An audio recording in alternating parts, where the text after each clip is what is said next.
Alrighty, we did the poll of which poem from the book Hands On that y'all wanted to do an in-depth analysis on, and the winner was the sixth one, Genetic Drift, which I'm glad, honestly, it was Genetic Drift. Is one of my favorite ones. It has a lot of literary devices in it and poetry. But first, let me get y'all right with a nice little diffuser. Throw one little diffuser. I be mixing up. I always mix up stuff with my diffuser. I love diffusers. Aromatherapy is big. I believe in that very much so. And just the whole process of mixing up a solution. Literally, like if I'm feeling stressed, I'd be like, oh, well, let me make a solution.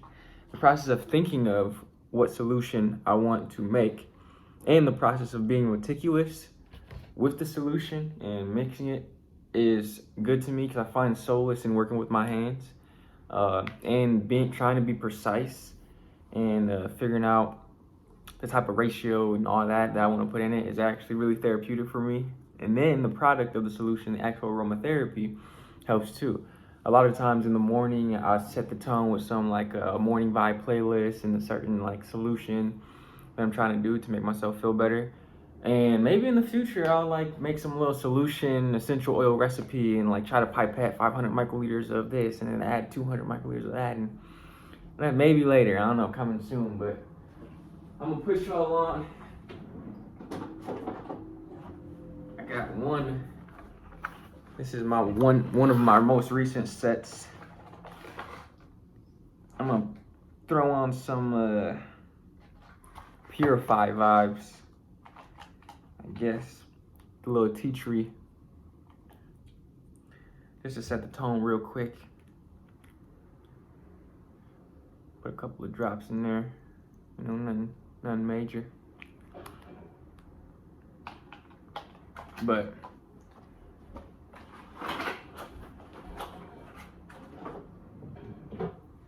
let's get straight to it. So Genetic Drift is the sixth poem in the book. Ooh, y'all see that? Ooh, that smells good. So Genetic Drift is the sixth poem in the book. It's on January 24th at 10:22 p.m. And this date actually has some special significance to me, which I'll explain later. So I'll start off by just reading it. Purging into a path with no predetermined plan is like surfing the wave of profound uncertainty. Sailing into unexplored territories calls for courageous character which we calmly choose. While the pool of genes of all living things partly selects the future of all human beings, we must not drown. Each virus-filled gust of wind simply gets caught by the sails. Love that one. So I remember logging this one and making this poem, and the significance of it was from actually the first variant landing in Washtenaw County, B117 from Britain. And if you read the book, I actually kind of referenced this variant back in Mistakes Were Made, but this was when we found out. And if you look online and actually search when was the B117 variant first discovered, there was first discovered or identified in Washtenaw County. That's when it first came to Michigan, in Washtenaw County. And the initial case was discovered January 16th. As you know, the company that I worked for, LinksDX, we were based in Ann Arbor, Washtenaw County. And first, we did all the COVID tests for Washtenaw County, and then we were paired with the University of Michigan as well. Frank. So our lab actually was the lab that first did the extraction of B117. And I'm not sure if I was the lab tech that actually did the extraction for that one, but I believe I was, because there was some statistical anomalies that we were discovering around that time. So B117 was first identified January 16th, and I wrote this poem January 24th. So let's just get into the first line. Purging into a path with no predetermined plan is like surfing the wave of profound uncertainty. So I want to mention the alliteration I use here with the letter P, because that's a theme within this one.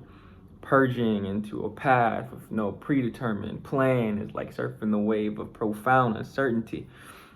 If you look at the actual letters, you can see, it might be backwards, but you can see that there's certain words that are italicized, and those are the ones that have significance in the terms of actually drifting, anything that's fluid and drifting. So what I plan to, Frank, 1 second. So what I meant by purging into a path with no predetermined plan is like surfing the wave of profound uncertainty. It's kind of like drawing from the entire theme of hands-on. It's like something about that Christopher Columbus factor of kind of making your own way and not knowing when you're headed, but believing in yourself enough and being comfortable enough to just kind of go and sail that wave, you know? So it's kind of like that. Like you have no predetermined plan and you're kind of just walking by faith and belief in hope and belief maybe in God and belief in yourself, in that whatever that plan or whatever idea that is driving you and pushing you, that you really want to be hands-on with and grasp and go for it, you know? So I was saying purging into that path with no predetermined plan is like surfing the wave of profound uncertainty. I actually imagine me being a captain steering a ship and all of these waves of uncertainty happening, and you're like rocking down there and surfing back and forth and not knowing which wave is gonna slam against your ship. It kind of feels like that, and that's very much so how I felt throughout this year 2020 when I was in my post-bac. When I was in a biotech company working full time, and I didn't really have no sense of direction, didn't know where I was going, and I kind of felt like that. Like I was just kind of out there floating and doing whatever, and little things would come and hit me upside the head, and I didn't know where I was going. So just that one sentence is that whole idea, that Christopher Columbus factor is what I was trying to get into. And I had the alliteration with the letter P in that one. And then the second sentence is, sailing into unexplored territories calls for courageous character, which we calmly choose. And the word sailing is italicized. And I want to note the alliteration here with the letter C.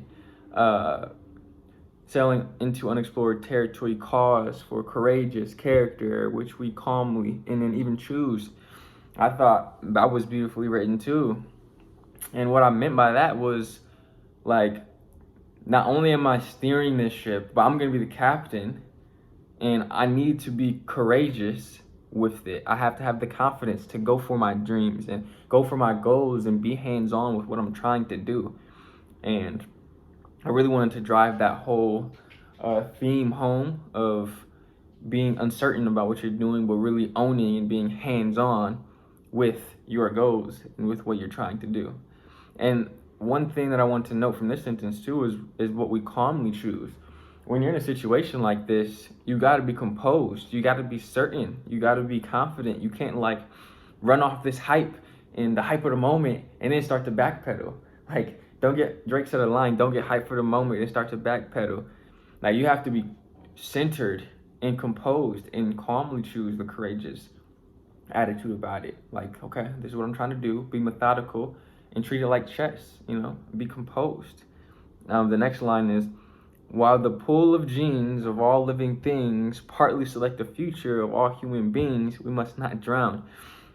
So the word pool of genes is italicized because I was playing off the word pool, like in genetic drift, as if this was the whole wave that I was trying to solidify this theme of this poem. And the letter 6 here is blue, like a C. That's why I chose this color for this poem on the number 6th, the 6th poem, Genetic Drift.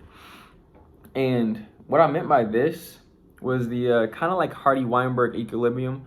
I'm not sure if you all are familiar with that term, but essentially it's like, if you read the book The Selfish Gene by Richard Dawkins, it's like the genes that are selected for in the environment will persist and be selfish and choose the genes that are the most dominant and selected for on an evolutionary basis.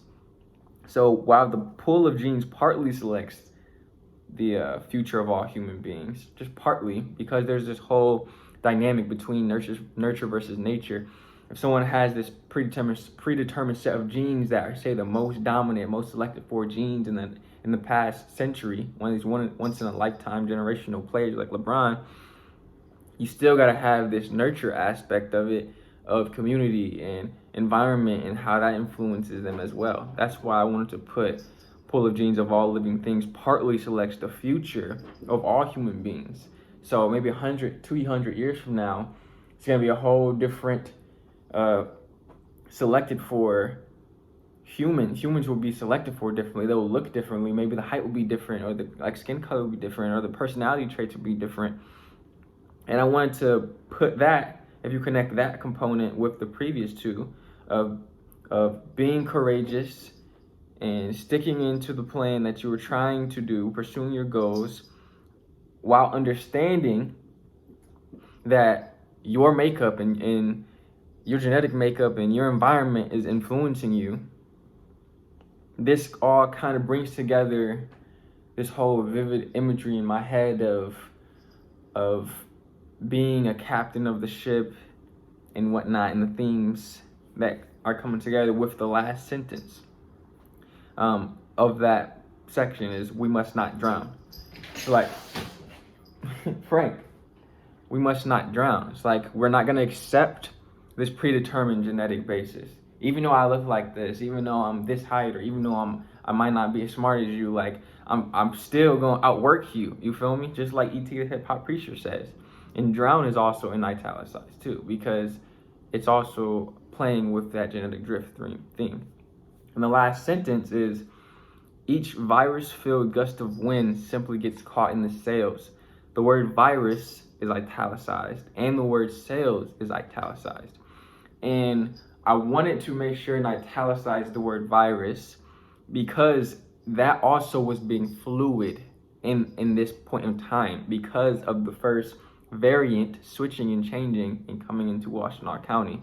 So that was some like hidden meaning there. If you could match the understanding of when B117 came to Michigan, the date in which I wrote the poetry, and what genetic drift actually is.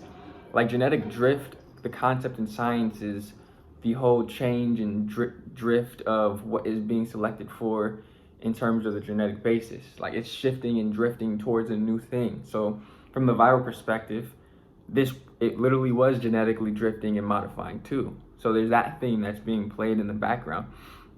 And each virus-filled gust of wind gets caught in the sails. Literally, gust of wind is what pushes the ship forward. Literally is what pushes the ship forward. Like, imagine that. But these gusts of wind is virus-filled. Literally, you go outside and someone that has COVID breathes on you, and this gust of wind coming towards you is virus-filled. But this is supposed to be the same thing that is pushing you forward.